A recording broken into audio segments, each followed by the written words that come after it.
Three dimensional space के साथ साथ हम फोर्थ डायमेंशन भी हम यहाँ पे डिस्कस करेंगे और यहाँ पे जो है स्पेशल थ्योरी ऑफ रिलेटिविटी को भी बयान करेंगे। तो हर पॉइंट जो है वो थ्री कोऑर्डिनेट से हम स्पेस में जो है वो बयान कर सकते हैं। तो यहाँ पे जो है कोई ज़रूरी नहीं कि कोई भी एक्सेस जो है वो किसी ख़ास डायरेक्शन में हो।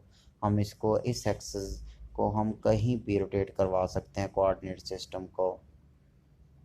तो हर पॉइंट जो है वो हम इन तीनों न्यू एक्सेस से उसको बयान कर देंगे, वो उसी हिसाब से अरेंज हो जाएगा, पोजीशन उसकी वही रहेगी। तो टाइम जो है वो भी एक डायमेंशन है। तो यहाँ पे जो है हम ये फोर्थ एक्सेस है उसका, लेकिन यहाँ पर हम क्या कर रहे हैं, जस्ट टू जो डायमेंशंस हैं एक्स वाई और उसके साथ उसको टाइम को बयान कर रहे हैं।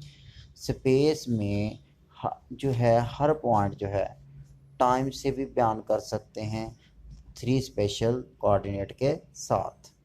किस तरह कि जब एक ऑब्जेक्ट जो है वो टाइम एक्सिस के अलोंग मूव करता है, हम ये नहीं कहते कि वो स्पेस के अलोंग मूव करता है, बल्कि वो क्या करता है, स्पीड ऑफ लाइट से क्या करता है, मूव करता है। ठीक है। तो जैसा कि हम क्या कहते हैं, इन तीनों डायरेक्शन के बारे में नहीं बता सकते थे कि वो स्पेशल, तो हम यहाँ पे एक न्यू एक्सेस इसी तरह से रोटेट करके यहाँ पर भी न्यू एक्सेस जो है वो बना सकते हैं। तो लेकिन टाइम जो है वो इन तीनों से क्या है, मुख्तलफ है। ये क्या है, इन दोनों के दरमियान जो है वो 90 का एंगल नहीं वो बनाता, बल्कि कहीं भी वो मूव कर सकता है। उनकी मूवमेंट ऐसे थी कि हर पॉइंट पे उनके दरमियान जो था वो 90 का एंगल होना चाहिए था। तो आइंस्टाइन थ्योरी के मुताबिक जो है हर शख्स ये समझता है, हर ऑब्जर्वर ये समझता है कि मैं स्टिल वो साकन है और दूसरी चीज़ें जो हैं वो क्या कर रही हैं, उसके गिर्द क्या कर रही हैं, मूव करती हैं। इसका मतलब ये हुआ कि अगर स्पेस में कोई ऑब्जर्वर मूव करता है स्पेस टाइम में, तो उनका स्पेस टाइम के हिसाब से वो क्या है, ऐसे होगा कि वो टाइम के अलोंग जो है वो मूव कर रहा होगा, टाइम एक्सेस के अलोंग क्या कर रहा होगा, मूव कर रहा होगा। तो उसके हिसाब से दूसरी चीज़ें क्या कर रही हैं, रोटेट कर रही हैं। लेकिन जो है उनके पॉइंट ऑफ व्यू के मुताबिक एक्सेस जो हैं वो क्या हैं, स्टिल 90 के जो हैं वो जाविये पे हैं। एक्स वाई जी के हिसाब से वो स्टिल अभी भी 90 के एंगल पे जो है वो टाइम है।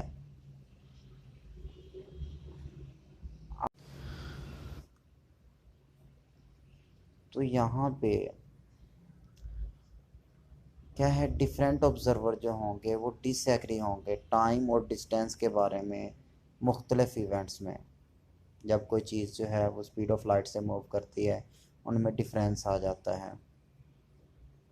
ट्रेडिशनल मेथड ये है कि डायमेंशनल स्पेस जो है तमाम पॉइंट्स जो हैं ए और बी के दरमियान जो हैं, समझ लो दो पॉइंट हैं, वो इस इक्वेशन पे जो है वो क्या है, डी जो है वो डिस्टेंस है, यानी कि डिस्टेंस उन दोनों के दरमियान उस पॉइंट पे वो एग्री होते हैं जो इक्वेशन दी गई थी। तो चाहे जिस तरफ हम मर्ज़ी रोटेट करवा लें, तो जो इक्वेशन थी आपके पास d is equal to x square plus Y square plus c square, तो उसको क्या करते हैं, सेटिस्फाई करते हैं।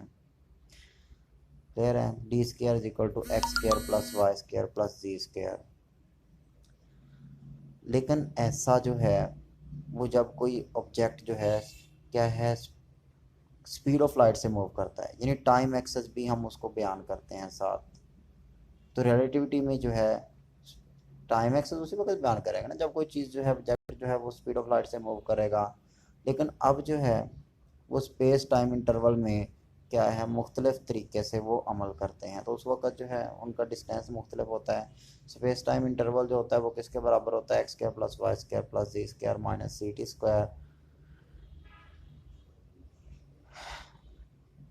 यहाँ इस इक्वेशन के मुताबिक वो मुख्तलिफ ऑब्ज़र्वर जो हैं, देखें अगर ये बंदा जो है, जो जो शख्स है, जो लड़की है, कोई भी ऑब्ज़र्वर हो सकता है, उसके मुताबिक ए और बी के दरमियान डिस्टेंस मुख्तलिफ होगा जो ज़मीन में बैठा है, और जो स्पीड ऑफ लाइट से मूव कर रहा है उनके हिसाब से जो है डिस्टेंस क्या हो जाएगा, कम हो जाएगा, यानी लेंथ कॉन्ट्रैक्ट हो जाएगी उसके हिसाब से, जब कोई ऑब्जेक्ट जो है वो क्या करता है, स्पीड ऑफ लाइट से मूव करता है। अगर यहाँ पे ज़मीन पे खड़ा हुआ कोई शख्स है, उसके लिए टाइम इंटरवल कुछ और होगा, ठीक है। लेकिन अगर वही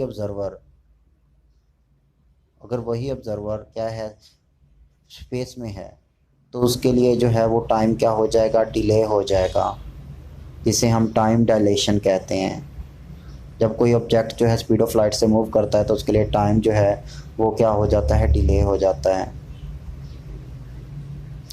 जिसे हम ट्विन पैराडॉक्स में भी हमने पढ़ा है कि दोनों डिस्टेंस और टाइम दोनों क्या हो जाते हैं, चेंज हो जाते हैं स्पीड ऑफ लाइट से, जब कोई ऑब्जेक्ट जो है यानी कि फोर्थ डायमेंशन में जो है वो मूव करता है।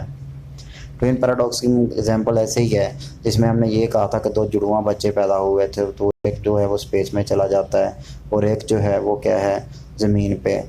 तो स्पेस पे जाने वाला बंदा जो, उसके लिए टाइम डिले होता है, इसलिए वो जवान, और दूसरा क्या होता है, बूढ़ा होता है उस केस में।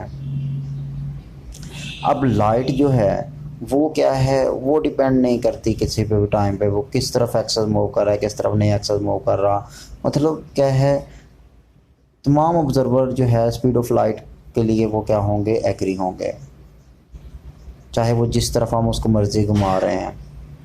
स्पीड ऑफ लाइट जो है वो चेंज नहीं होती, ये कांस्टेंट पैरामीटर है, और जिसकी वैल्यू जो होती है 3 × 10⁸ होती है। तो स्पीड ऑफ लाइट जो है तमाम केसेस के लिए वो क्या है, सेम है, चाहे वो टाइम एक्सेस जो है वाई के करीब आ रहा है, चाहे वो टाइम एक्सेस जो है वो एक्स एक्सेस के करीब जा रहा है। इन सब केसेस में स्पीड ऑफ लाइट जो होती है वो क्या होती है, कांस्टेंट होती है। तो हमने देखा यहाँ पे जनरल थ्योरी ऑफ रिलेटिविटी यानी कि ट्रेडिशनल मेथड जो हैं और जो स्पेशल थ्योरी ऑफ रिलेटिविटी है, उन दोनों में क्या है, डिफरेंस है। यहाँ पे एक्स वाई जी हमने प्लेन पढ़ी, और 4 डायमेंशन उस वक्त है जब हम कोई चीज़ जो है, ऑब्जेक्ट जो है स्पीड ऑफ लाइट से वो क्या करता है, मूव करता है।